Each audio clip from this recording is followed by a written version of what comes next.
Thank you all for making it back from lunch, fighting the urge to go take a nap, find the TV by the hotel bar and watch the rest of the football game. I really appreciate it. It means a lot. The late Joan Rivers used to start, "Can we talk?" So I'm going to borrow her line. So about the summer of 2017, about 6 years ago, I was taking a flight to Bogota, Colombia, a place I've been to several times, knew the drill. Carry my carry-on bag, go through immigration, go through customs, go to the booth where I would get my prepaid secure taxi from the airport to the hotel. But something happened. When I went to reach in the back for my wallet, I was wearing my suit pants. I used to dress nicer back then. I couldn't undo the button in the back. Something so simple, but just couldn't do it. Didn't have the strength, didn't have the dexterity to just simply get that button through the buttonhole. So I did what any reasonable person would have done. I had a minor meltdown, freaking out. What do I do now? I can't pay for the taxi because I can't get the wallet. So I stepped aside and let other people go through while I was trying to wrestle with this button. Finally, I just did the unthinkable. I asked a stranger for help. If you knew me, you know that is not in my wheelhouse. But I didn't have a choice. And the gentleman was so nice, and he helped me out and gave me my wallet, and I paid for my taxi, and I went on with my business trip. A few months later, still 2017, I'm flying to God knows where. I'm going through Tampa Airport, and I'm going through TSA checkpoint. I take my belt off and take my shoes off, go through the machine, grab the bin, go sit down on the bench.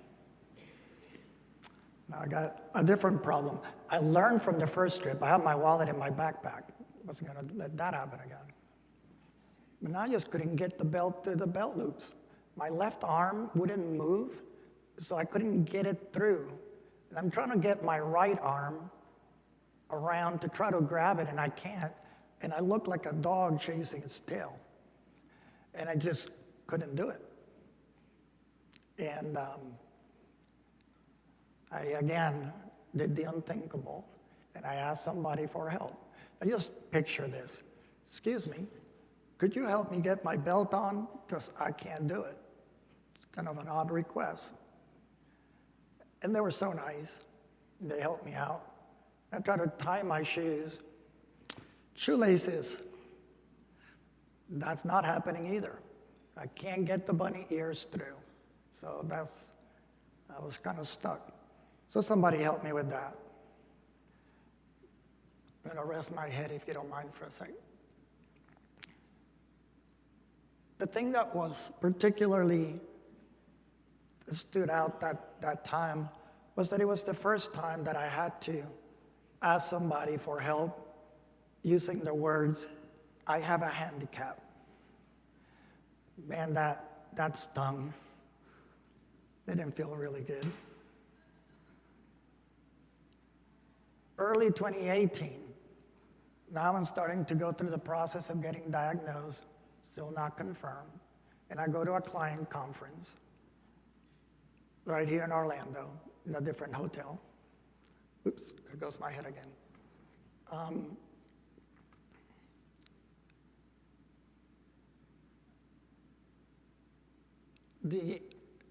The client conference I was working as to host some of our top clients in the region. There were millions of dollars of revenue out there on that table. Some of my top clients. I'm faking it pretty well until I get out to the buffet. Thank you, sweetie. A little too much. We'll take a pause while we ask just for the technical difficulties. You understand. Thank you. Much better. So we go out to the buffet line. I go to grab a plate, and I can't hold it. But I had a really good colleague, and he came in and said, not to worry, I got you covered. So he grabs the plate, we go through the buffet line, serve it all up with food, but he's carrying the plate for me. We go sit down, and I'm thinking, nobody knows anything. I'm good. I tricked them. Until it came time to cut the food that was in front of me, and it's like, ah, crap. I'm in trouble now. And I could just look at these folks across the table, and they're just sort of looking to see, why do you have this food and you're not doing anything about it? Again, my colleague was very quick on his feet, and he just grabbed my plate, and he started cutting the food for me. Well, that was even worse. I mean, I felt like a 5-year-old, and your dad's out there cutting the meat for you. And all I could see were the eyes of all these folks, these clients of mine. How can they trust me with their business when I can't even cut the food in front of me? So my friend stepped in and said, well, he's got some issues with his hand. And he's, getting some medical attention for that and so on. And they asked a couple of questions. Oh, how's it going? What is going on? And, well, we don't know yet. I'm checking it out. Oh, okay. And that was the end of the conversation, and they went on with their meal. But for me, I just wish the earth would have opened up and swallowed me whole at that point.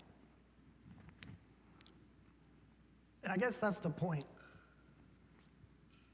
ALS makes us uncomfortable. Everything about ALS is uncomfortable. It's not just simply the physical side. I mean, that's pretty evident. But it's uncomfortable mentally, emotionally. It challenges us in ways that we had never predicted, never planned for. It forces us to have uncomfortable conversations, forces us to make uncomfortable decisions. Even our sense of identity becomes uncomfortable. Who are we? I mean, I defined so much of who I was by my job. I don't do that anymore. So who am I?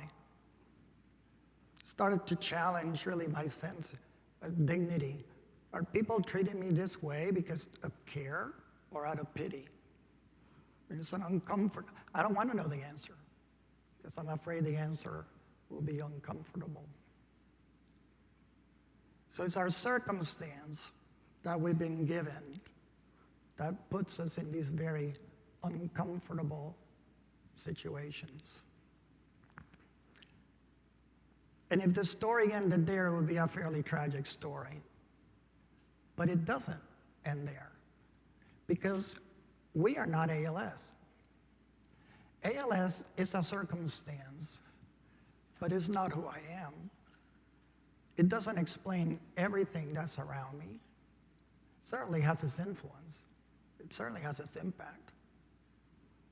But it's not 100% of who I am, my story, of what I do, the way I think, the way I act.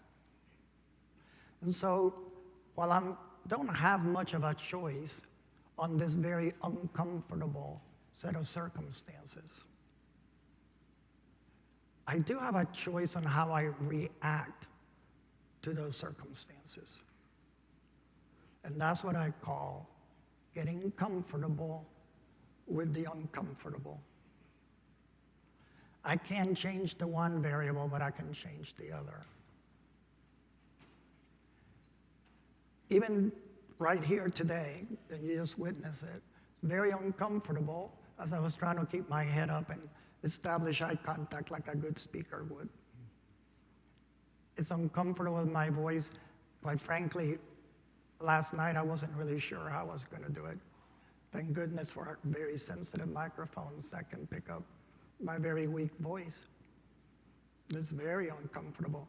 It's uncomfortable because I used to do public speaking as part of my job dozens of conferences throughout Latin America in the payment industry and banking industry.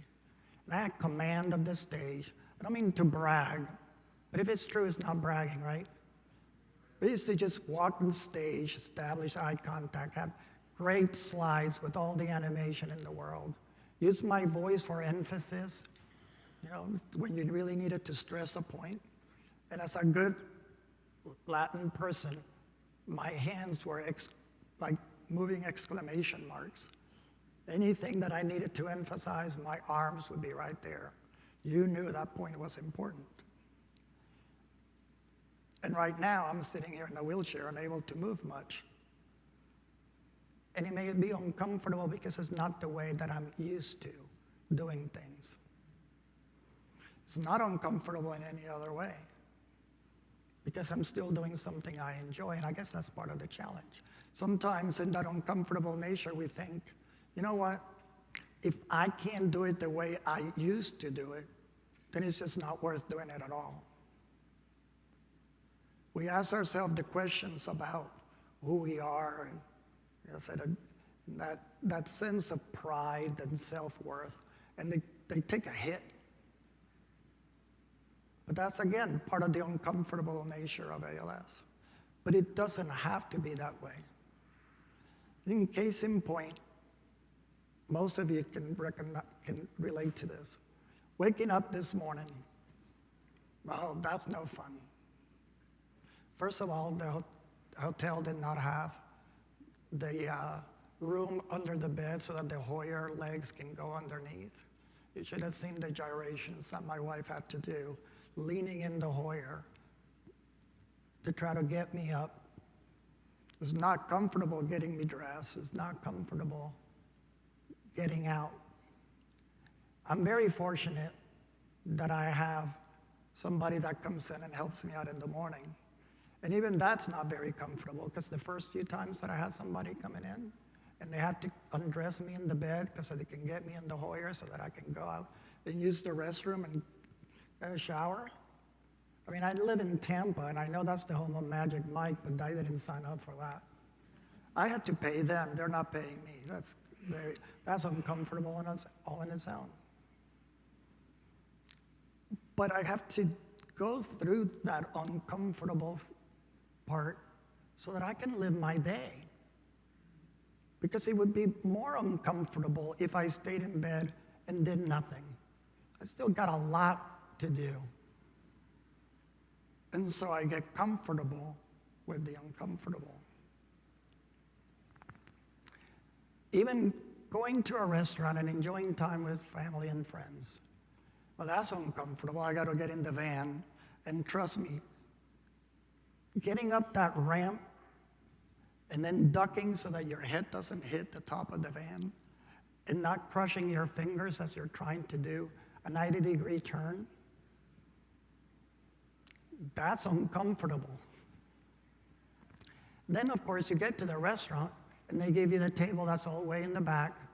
So now you got to try to get this wide wheelchair through a narrow space, and then everybody has to get up and scoot their chairs in, and you're interrupting their meal. And you're, I'm so sorry, I'm so sorry, I'm so sorry. And people surely understand, but you feel bad. All that attention on you. I just want to have a meal. I want to enjoy time with my family and my friends. And then you get there, and of course, order a beer, put a straw. You think you're some kind of, somebody in college that heard that if you drank beer from a straw, you get drunk faster. It doesn't work that way. And somebody cuts your meal, and you feel everybody in the restaurant looking at you. But you get comfortable with the uncomfortable because you want to spend time with your family, and you want to spend time with your friends, and it's well worth that feeling. Because isn't that what we're living for, is to spend that time the best way possible? Otherwise, what's the point? Even our care can get uncomfortable. I remember when I spoke last year, And so many people would come in and tell me about, and I wasn't sure that I would come in to this conference. I'm not sure that I'd go to support group meetings. Why? Because I don't want to see my future. I can walk. I don't need to see people in wheelchairs. I can talk. I don't want to see people struggling with their speech. I can breathe. I don't want to see people in a ventilator. And so they don't go. And it's a shame. And I know that feeling because it took me about 6 months from the time that I was diagnosed to the time I was ready to go to support group. Thankfully, my wife kept at it and added and added until I decided to show up. And then it was eye-opening. People were sharing information that I needed to know. Tips on how to do this, how to do that. They were so encouraging. People that were traveling and enjoying life, something that I thought was not even possible. But through their example and sharing their experiences, it's like, yeah, I can do that. And I've had an opportunity to go, my wife and I, cruise. We took a month and drove around the country. I guess that's one benefit of not having to work. And we got to see several national parks and knocked off a whole bunch of things off my bucket list. As a result, I might never have known that had I not gone to a support group and met this lovely couple who talked about their travels. And I learned through their example. Even going to clinic can be a pain because you're afraid that you're going to get bad news. You don't want to know that your breathing numbers went down, and you don't want to know that you might be ready for a wheelchair, and you don't want to know about having to need some communication device. We don't want to hear that. But we need to know it because if we're proactive in our care, we can avoid something much worse. We avoid a fall. We can then still communicate. I mean, there's so much benefit that comes out of it. In my introduction, you heard, or in the introduction was at my speech. I probably only have like about 5 minutes left after that. But I'm involved with a whole bunch of different organizations and doing a bunch of things. And I will tell you that that's probably, in many ways, one of the most uncomfortable things that I do, and you might wonder why. And that's because I get to meet an awful lot of people. Just tremendous people. People that have dedicated so much to fight for this cause, getting rid of ALS. And then one day you go to a meeting and they're not there. And you get an email that they passed away. And these were your colleagues. These were the people that you were shoulder to shoulder advocating with. Just this week, I got news of two people that I've worked with or interacted with in some way who are gone. And I'll be very honest with you. When you get that email, the first thing that comes to your mind is, someday somebody's going to write an email like that about me. And that's very uncomfortable. But you know what you do?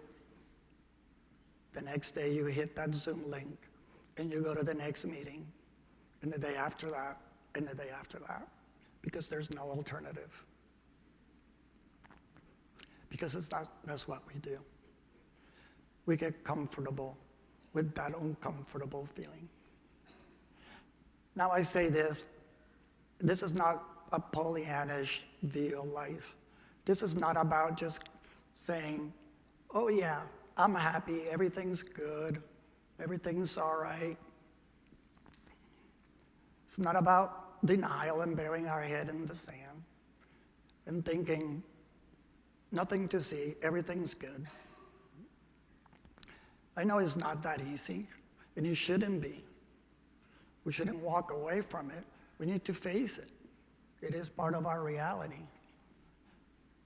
But somehow, some way, we need to look past that.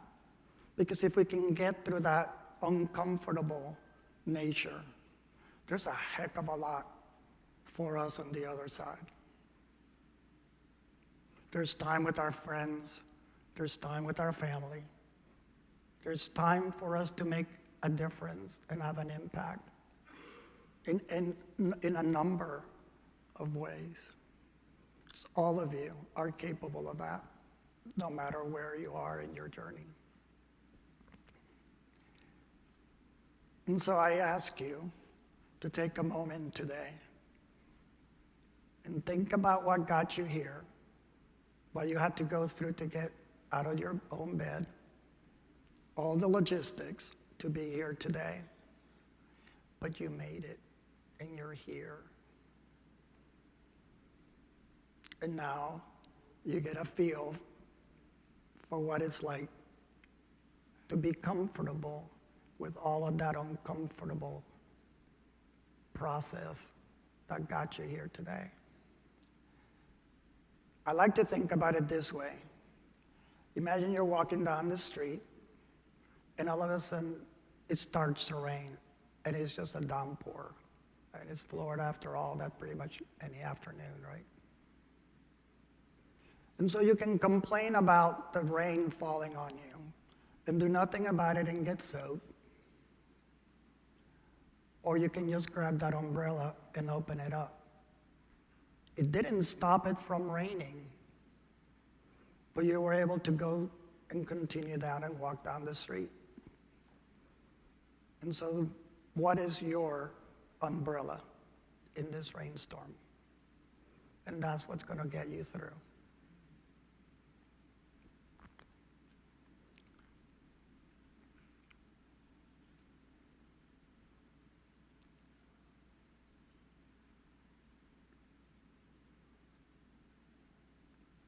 I pause not because I don't remember what my next line is. I really pause so that you get a chance to think about it. I want you to think about your own situation and that uncomfortable nature. And hopefully, me being here talking to you today can give you some motivation to get through that and get comfortable with the uncomfortable. Thank you.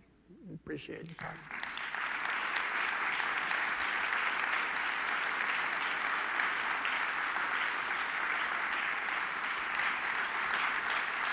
Thank you.